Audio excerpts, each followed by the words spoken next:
人类男性的阴茎骨去哪了呢？男人的丁丁里是没有骨头的，关键时刻全靠海绵体这块肌肉才能够支棱起来。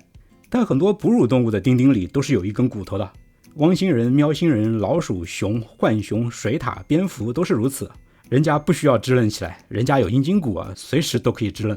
那为啥偏偏是我们人类男性那么的倒霉催呢？大家好，我是魏之超。今天这期节目我们来聊一聊男人为什么在进化中失去了阴茎骨。咱们先从一个神话传说里的疑案开始说起啊。上帝造亚当夏娃的故事你肯定很熟悉。圣经创世纪里说，上帝先照着他自己的样子创造出了亚当，后来怕亚当寂寞，于是抽出了亚当的肋骨造出了夏娃，这就有了女人是男人的肋骨这样的一个典故嘛。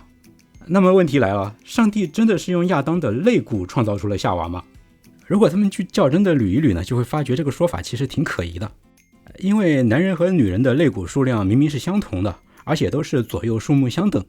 如果取肋骨这个说法成立呢，那就说明亚当刚刚被造出来的时候啊，他的胸膛里要么是左边，要么是右边，是多长出一根肋骨的。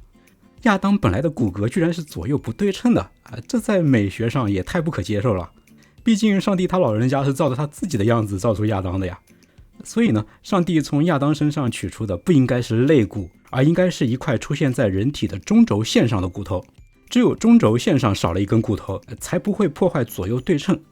那么合理的推测就是，当年构思出上帝造人这个故事的古人们，应该是观察到男人身体的中轴线上缺少了一块似乎应该存在的骨头。这块骨头呢，很有可能是在很多雄性动物的身上都存在的，但是在男人身上却找不到它。于是古人们就很好奇啊，它去哪了呢？他们发挥想象，说上帝把它取出来造出了女人。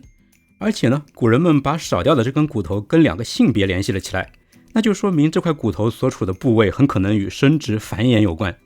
那么答案就呼之欲出了，被上帝从亚当身上取走的就是阴茎骨嘛。我们开头就说到啊，男人的阴茎里的确是没有骨头的，这在灵长类动物里面其实是非常另类的。大猩猩、黑猩猩这些人类近亲都是有阴茎骨的。实际上只有两种灵长类动物在进化过程里失去了阴茎骨，一种是蜘蛛猴，另外一种就是我们人类。如果人类有阴茎骨的话，那么它就正好处在身体的中轴线上，多它一块少它一块都不会破坏人体的对称性，而且它显然也跟两性问题息息相关。所以呢，如果要问上帝到底是用亚当的哪块骨头创造了夏娃，那么比起肋骨，阴茎骨绝对是在逻辑上更加通顺的答案。那刚才这些呢，是我从逻辑上做的推演啊。其实这个观点不光有逻辑上的合理性，而且还有文本中的证据。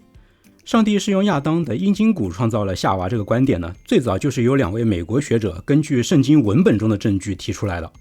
美国斯霍斯莫尔学院的发育生物学家斯科特·吉尔伯特和加州大学洛杉矶分校的圣经学者齐奥尼泽维特在2001年发表了一篇论文。在这篇论文里他俩指出，在英文圣经里被翻译成 rib， 也就是肋骨的这个词，在更古老的希伯来语圣经里的词是 zela。这个词呢，确实可以指肋排，但同样在圣经里它也可以指山脊，还可以指由松木和冷杉制成的支柱，或者是建筑物的支架。所以呢，这个词的本意很可能是用来指代各种结构支撑梁的。结构支撑梁这个词简直就是对阴茎骨最贴切无比的描述嘛。那些拥有阴茎骨的雄性动物的确就是靠这块骨头支撑起阴茎的结构，并且支撑起阴茎的勃起的动作的嘛。这两位学者呢，还在圣经文本里找到了一个解剖学方面的证据，这个也蛮有意思的。在取出亚当的肋骨之后创世纪里其实马上接了一句，那就是再把肉重新合上。完整的句子是这样的：趁他酣眠之际，抽下他一根肋骨，再把肉重新合上。在这两位学者看来把肉重新合上这个细节其实反映了人类男性的阴茎和阴囊上的一个独有的解剖特征，那就是中缝，就是那条从阴囊一直延续到尿道口的褶皱。这条褶皱特别像是一道缝合起来的伤口，这个听起来有点蛋疼啊。你看一道缝合起来的伤口，伤口里面呢又少了一根本该存在的骨头，而这个部位又跟生殖有关。你说如果你就是一个观察到这几样特征的古人，那你会怎么做解释呢？如果是我就会开出这样一个脑洞：从前有个上帝创造出了男人，他怕男人寂寞，于是取出了男人的阴茎骨，创造了女人。这不就是圣经创世纪里的故事吗？在传说里男人的阴茎骨是被上帝给取走了。那么在科学上又是怎么解释人类男性为什么会在进化过程里丢失了阴茎骨呢？我们下面来看看科学家怎么说。在耶鲁大学生物学家理查德·普鲁姆的《美的进化》这本书里给出了2种解释。第一种解释呢，叫健康信号假说。这个假说是《自私的基因》这本书的作者理查德·道金斯提出来的。道金斯是这么推测的，他认为有阴茎骨的阴茎呢是不会遇到任何勃起困难的，而缺少阴茎骨的阴茎如果要坚挺的勃起那就要求男性的健康状况要足够好，身体要足够强壮才行。所以呢，能不能够让一根缺少阴茎骨的阴茎坚挺的勃起，就成了男性身体健康的一个可靠信号。这个信号基本上是做不了假的。于是呢，女性就可以通过这样的一个信号来判断那些来求偶的男人身体够不够强壮。这就是健康信号假说。这个假说已经挺开脑洞的了，但下面这个理论的脑洞要比它还大上10倍。关于人类男性为什么没有阴茎骨，第2种解释叫做审美假说。这个假说呢，就是由《美的进化》的作者理查德·普鲁姆自己提出来的。普鲁姆认为道金斯的说法完全站不住脚，因为其实青春期之后的青壮年男性几乎100%都能够勃起，有勃起障碍的几乎都是中老年男性。而在远古呢，男性大概率早在出现勃起问题之前就已经嗝屁了，那还谈什么用能不能够勃起来表明身体是不是足够健康呢？普鲁姆认为呢，更加可取的是他的审美假说。他认为丢失了阴茎骨的阴茎其实是满足了人类女性的审美需要。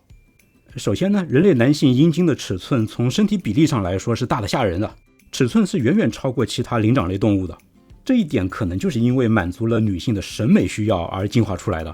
大的比小的好看嘛。第二呢，有阴茎骨的那些雄性动物在不勃起的时候，阴茎通常都是缩阳入腹是缩起来看不见的，而失去阴茎骨的阴茎呢，却会悬垂在体外。那么结合刚才这2点在我们人类发明了遮蔽下体的服饰以及相应的遮羞文化出现之前，一条因为丢失了阴茎骨而悬垂在下体的晃来晃去的尺寸大的吓人的阴茎，就是一道让远古的人类女性能够随时随地大饱眼福的亮丽风景。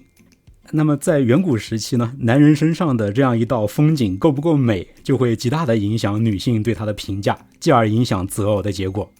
所以缺少阴茎骨的阴茎根本就不是一种对身体健康的炫耀，而是一种美的炫耀。这就是关于人类男性为什么没有阴茎骨的审美假说。看完普鲁姆教授的这个假说我不禁想起了王小波老师的那首好诗：走在寂静里，走在天上，而阴茎倒挂下来。好，以上这些就是关于人类男性阴茎骨消失之谜的一些文化八卦与科学假说。我是魏之超，我会在这个频道里持续输出我的3大爱好：心理学、读书和电影。如果你喜欢我的节目呢，请关注、点赞、收藏、评论，这对我非常重要。也请你去关注一下我在 B 站课堂开设的视频课《心理学通识与新知》，已经完更了，谢谢你的支持，咱们下期节目再见。